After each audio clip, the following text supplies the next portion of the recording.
Assalamualaikum warahmatullahi wabarakatuh. Halo teman-teman, pada video kali ini kami akan melakukan kunjungan ke klinik tak dalam rangka SAS biologi. Kalian nih.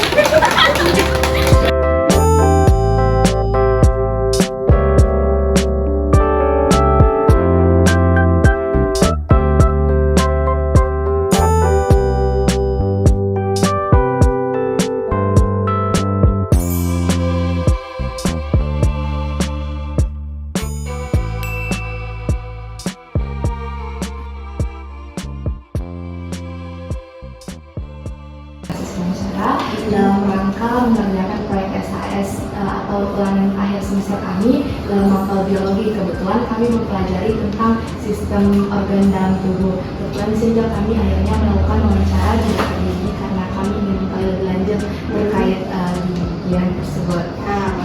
Ini gerahamnya di sini, geraham. Ini kan gigi anak-anak itu gigi seri. Setelah gigi seri, gigi ginsul, baru gigi geraham ini, gigi geraham anak-anak. Gigi geraham anak-anak yang terlepas, dia tumbuh jadi gigi premolar, dia tumbuh jadi gigi begini. Geraham kecil ceritanya, geraham besar yang ini. Toh, geraham besar yang ini. Kan gigi cuma sampai 10, kalau dia sampai sini. Coba aku tambah 1, 2, 3.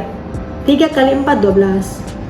Ngerti Ki? Ada giginya 3 lagi di belakang yang belum tumbuh. Tapi ini kalau dia tumbuh gigi geraham ini, dia langsung jadi gigi permanen, bukan gigi anak-anak. Makanya dia tumbuh di umur 6 tahun, Pi. Dia tumbuh di umur 6 tahun bersamaan dengan gigi yang ini, gigi depannya anak-anak. Kalau ada gigi depan anak-anak yang tercabut di sini, lihat gigi belakangnya, gerahamnya, dia sudah mulai tumbuh juga. Nah, biasanya kan dia tumbuh di umur 6 tahun. Pada saat sakit itu kan saraf, dia main di saraf. Kita belah dua, ini kan geraham, seperti ini toh. Tapi kalau dibelah dua ini geraham tak, jadinya seperti ini.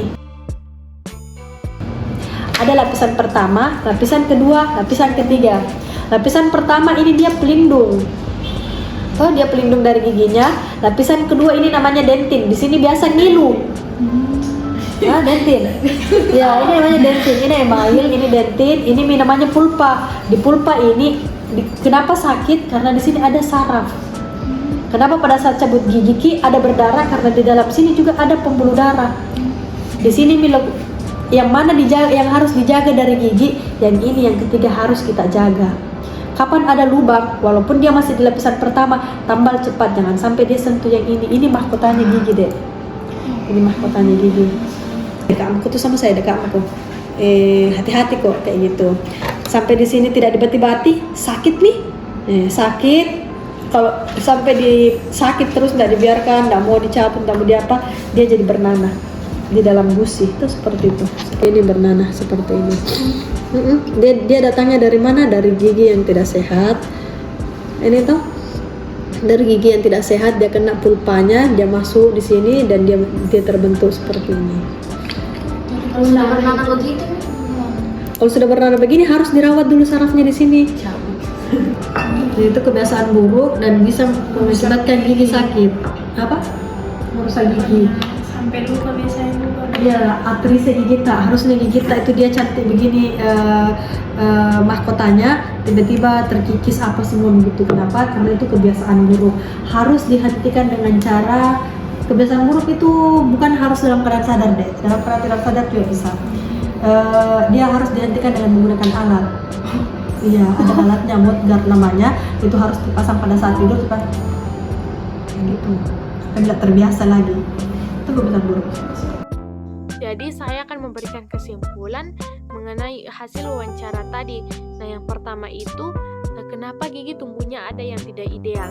Misalkan gigi tumbuh terlalu maju, terlalu mundur, atau bahkan gigi tumbuh itu terlalu berjarak. Hal ini dapat disebabkan oleh beberapa faktor. Nah, faktor pertama itu karena faktor genetik. Misalkan ayah atau ibu yang memiliki kondisi gigi yang kurang ideal sehingga menurun kepada kita. Selanjutnya faktor kedua itu kurangnya stimulasi atau latihan mengunyah sejak masih bayi. Faktor ketiga yaitu ketika terjadi kecelakaan atau musibah yang dapat mengubah posisi posisi gigi kita yang awalnya ideal menjadi tidak ideal.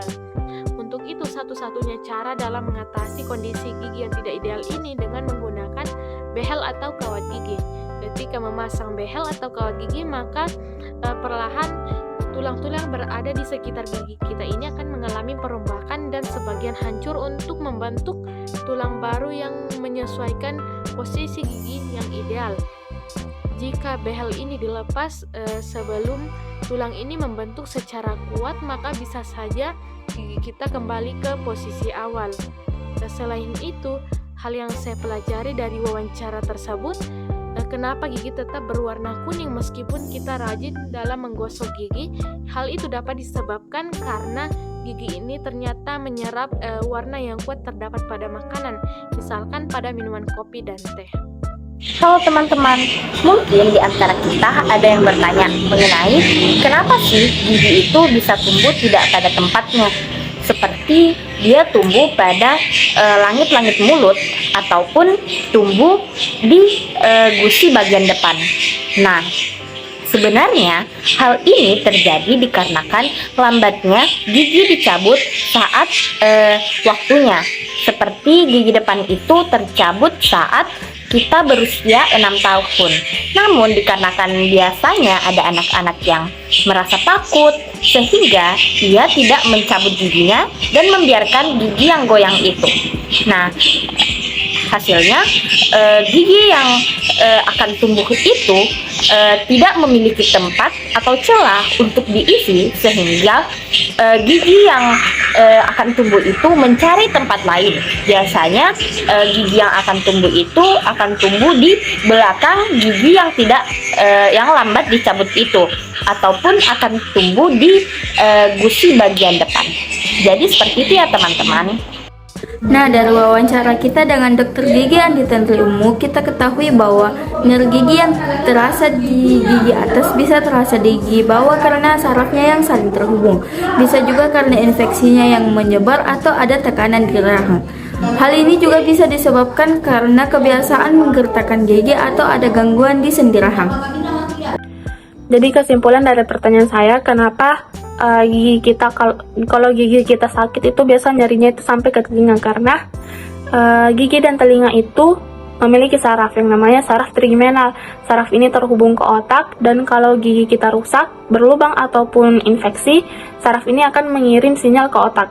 Karena jalur saraf telinga dan gigi itu berdekatan, biasanya otak bingung dan mengira kalau sakitnya itu datang dari telinga, padahal sakitnya itu datang dari gigi. Itulah penyebab kenapa kalau kita sakit gigi biasanya nyerinya juga itu bisa sampai ke telinga maupun ke kepala.